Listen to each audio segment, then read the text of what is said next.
पूरे देश में कचहरी से जुड़े हुए जितने भी आपराधिक खासतौर से जो मामले हैं उसके कानूनों में नए हस्तक्षेप किया है केंद्र सरकार ने। सीआरपीसी का मामला हो या आईपीएस का हो या साक्ष्य अधिनियम का मामला हो, एक अजीबोगरीब मुकाम तक पहुंच गए हैं। ये करीब 150 साल बाद ये हरकत हुई है।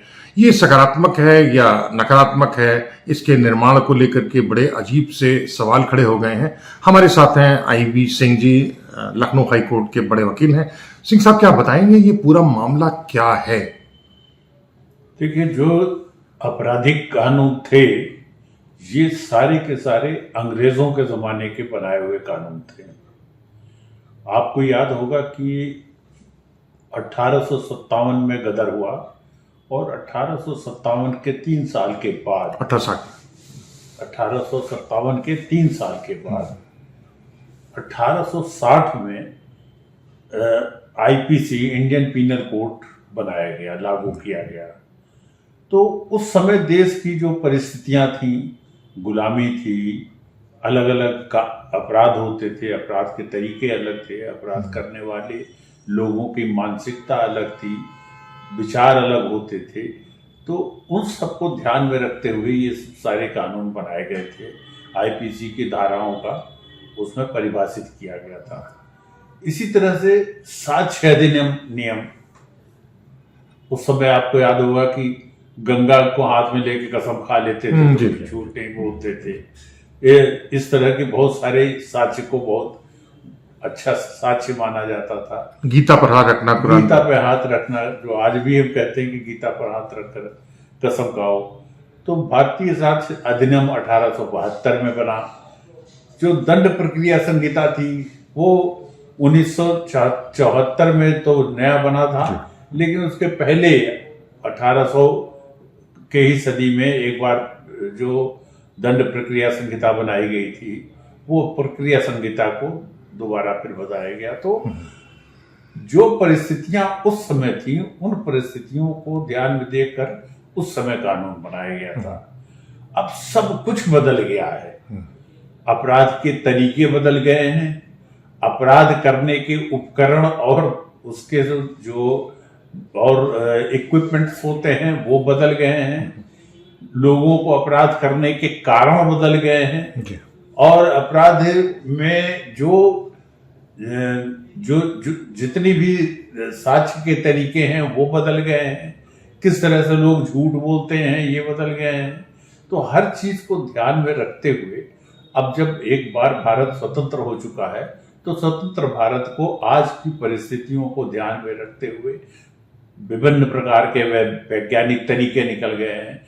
उन सब को देखते हुए आईपीसी, सीआरपीसी और एविडेंस एक्ट को नए कानून के रूप में देना आवश्यक था।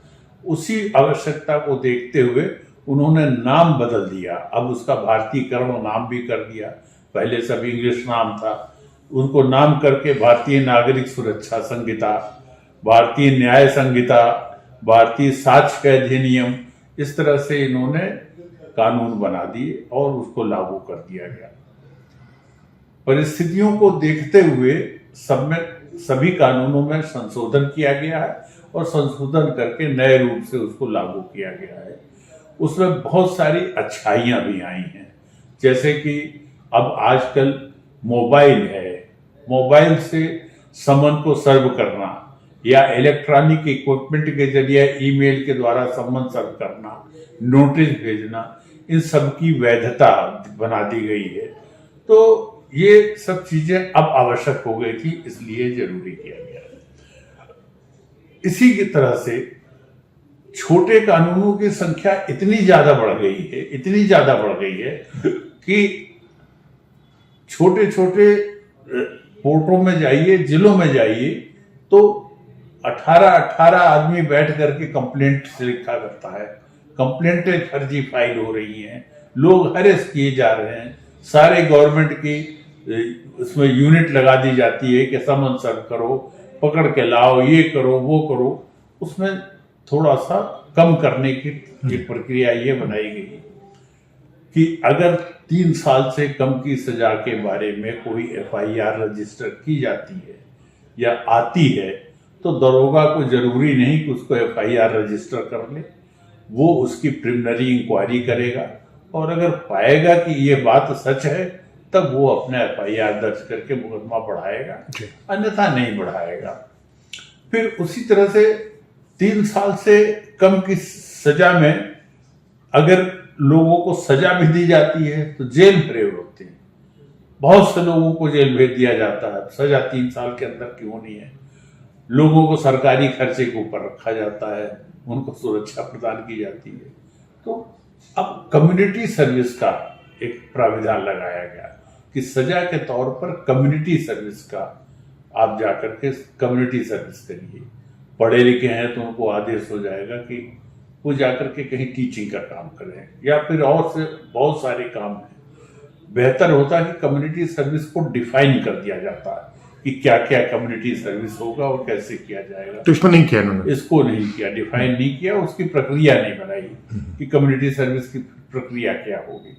लेकिन ये सब बड़ी अच्छी नियम बनाए गए। सुप्रीम कोर्ट ने कह दिया कि लोगों को हैंडकफिंग नहीं करी जाएगी। अब बड़े बड़े अपराधी आते थे बिना हैंडकफ किए, नक्शे से आते थे और कई भाग भी जाते थे। अब परिस्थितियों को देखते हुए हैंडकफिंग की परमिशन दे दी गई है।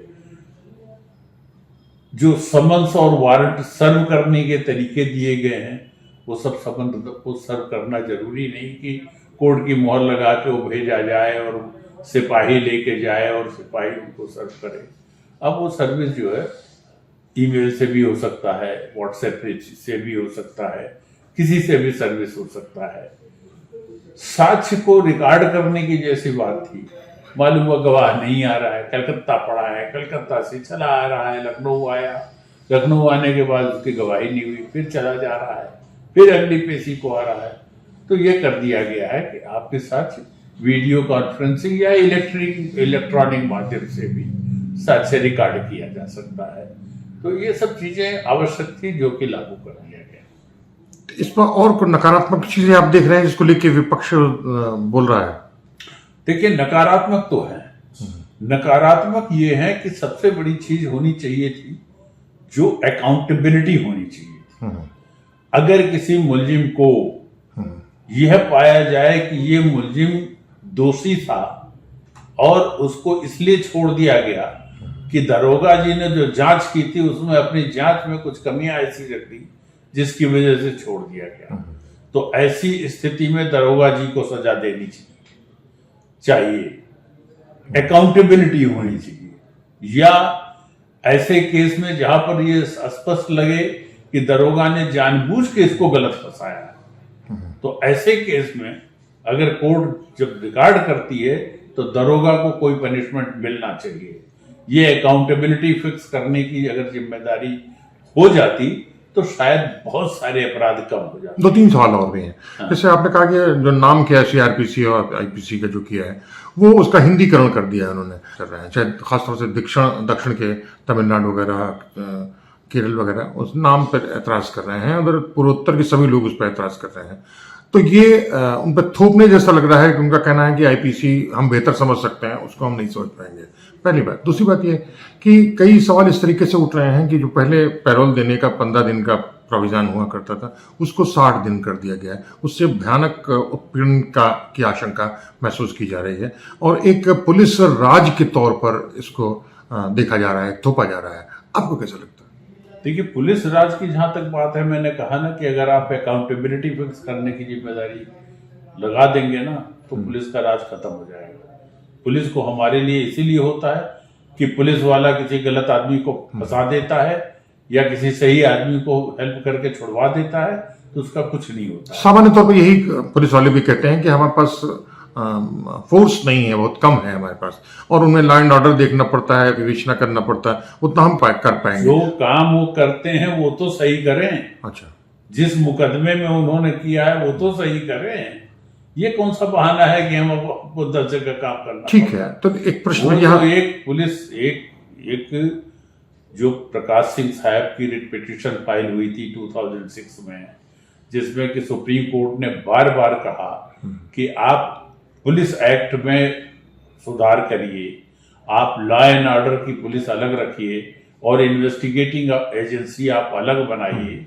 इससे इस तरह से 14 सुझाव दिए हैं, वो अगर लागू कर दे तब तो सबसे ठीक। लेकिन वो ये राजनीतिक दल क्यों नहीं करना चाहते हैं, ये आज तक कोई नहीं सोच। सिंह साहब, क्या हमें आप बताएंगे कि वकील को इस पूरे से अलग कर दिया है, अब जो भी दबाव दिया गया है पुलिस को लेकर के, जजेस को लेकर के, वकील पर कोई निर्धारण नहीं किया गया, जबकि सामान्य तौर पर यही होता है कि वकील साहब किसी चीज को दबाना चाहते हैं तो उस दिन नहीं जाएंगे, तबीयत खराब हो गए या उनको बाहर गए हैं, एक अभियान से के तौर पर उन्होंने कर दिया। खासतौर से ये भी कर देते हैं जजेस की मिला भगत के तौर पर भी लोग बताते हैं कि शुक्रवार को या शनिवार को हड़ताल कर देना या कार्य से विरत हो जाना ताकि 2 दिन की छुट्टी मिल जाए उनको भी। तो एक जुगलबंदी जैसा बन जाता है और जो उसका सबसे खतरनाक असर पड़ता है कार्य दक्षता पर और केसेस को निर्णित करने में। वकील पर कोई दबाव किया जा सकता है या नहीं?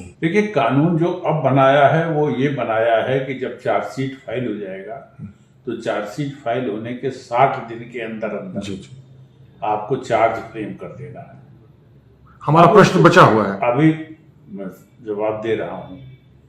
अभी कानून जो बनाया है कि 60 दिन के अंदर आपको चार्ज फ्रेम कर देना है, तो इसको लागू किया जाए तब ना। अब जज ही नहीं लागू करेगा तो आप क्या करेंगे? वकील ही नहीं करेगा तो आप क्या करेंगे? वकील नहीं करेंगे तब भी आपको लागू करना पड़ेगा, क्योंकि बिना बहस के। बिल्कुल 60 दिन के अंदर आपको चार्ज फ्रेम कर देना है।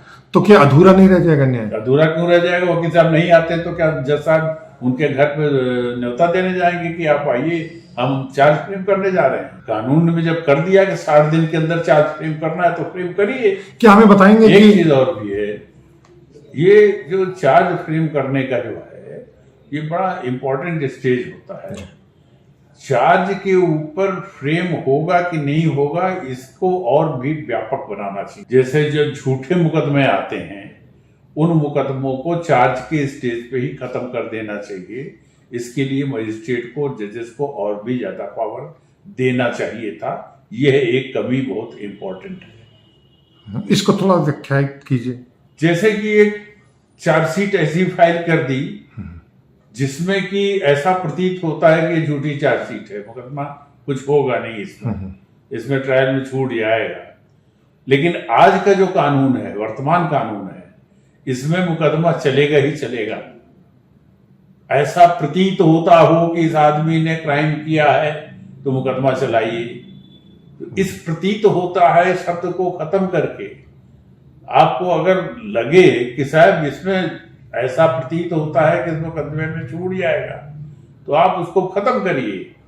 जबरदस्ती को जब आपको लग रहा है कि मुकदमा छूट जाएगा लेकिन आप खींच रहे हैं, 20 गवाह बुला रहे हैं, चला रहे हैं, तो इसको जो चार्ज फ्रेम करने का जो पावर होता है मजिस्ट्रेट का या जज का, इस पावर को और इनलार्ज कर दीजिए। वही कहता हूं कि राजनीतिक तौर पर तो इसका बहुत शोषण भी बहुत जबरदस्त होगा, क्योंकि 60 दिन तक पैरोल भी आप ले सकते हैं और उस पूरे दौरान मानवाधिकार हनन होगा, साक्ष्य जबरदस्ती किसे प्लान किए जाएंगे। इससे आशंकाएं आपको लगती हैं? नहीं, ऐसा कुछ नहीं है। ऐसा और 7 दिन का कोई पैरोल का कोई प्रोविजन नहीं है। बेल का जरूर प्रोविजन कर दिया है कि उन केसेस में जिसमें कि सजाएं लाइफ इम्प्रिजनमेंट नहीं है, डेथ सेंटेंस नहीं है, कम सजाएं हो सकती हैं। आधा सेंटेंस अगर उसने पास कर लिया है तो बेल उसकी दे देनी चाहिए। ये प्राविधान इन्होंने नया डाला है, ये बड़ा अच्छा प्राविधान है। बेल के प्रोविजन को और भी इजी करना चाहिए, क्योंकि आज जो देखने में आ रहा है कि आज की प्रक्रिया में ट्रायल चले या न चले आदमी सजा पूरी कर लेता है ट्रायल के चलते। इस चीज को खत्म कर देना चाहिए। ये काम तो वकील ही की वजह से करता है। कोई वकील को क्यों दोष देते भाई? जज को क्यों नहीं दोष देते? जज किस लिए बैठा है? अभी एक सुप्रीम कोर्ट ने एक मुकदमा कहा जिसमें हाई कोर्ट ने एक मुकदमे में छोड़ दिया और ये कह के छोड़ दिया कि इस सवाल को पूछना चाहिए था, वकील ने नहीं पूछा, वकील की ये गलती। तो सुप्रीम कोर्ट ने कहा कि आप किस लिए बैठे, आप पूछते, आप भी तो जज हैं। यही तो लखनऊ में भी हुआ था। एक एडिशनल जज ने, वकील नहीं आ रहे थे, उस पर उसने कहा कि दूसरा मित्र न्याय लगाया जाएगा। नहीं, वो तो गलत है। अच्छा। वो न्याय मित्र ऐसा नहीं है, वकील नहीं आ रहे थे तो न्याय मित्र पहले आप वो उस मुलजिम को नोटिस तो दीजिए। वो जज साहब तो वो बिरादरीवाद भी चला रहे थे। उनके वहां एक वकील साहब रहते थे खड़े, उन्हीं को वकील बना देते थे और फिर उससे काम चला देते। तो कुल मिलाकर के पाए तो ये प्रयास सरकार का बहुत अच्छा है।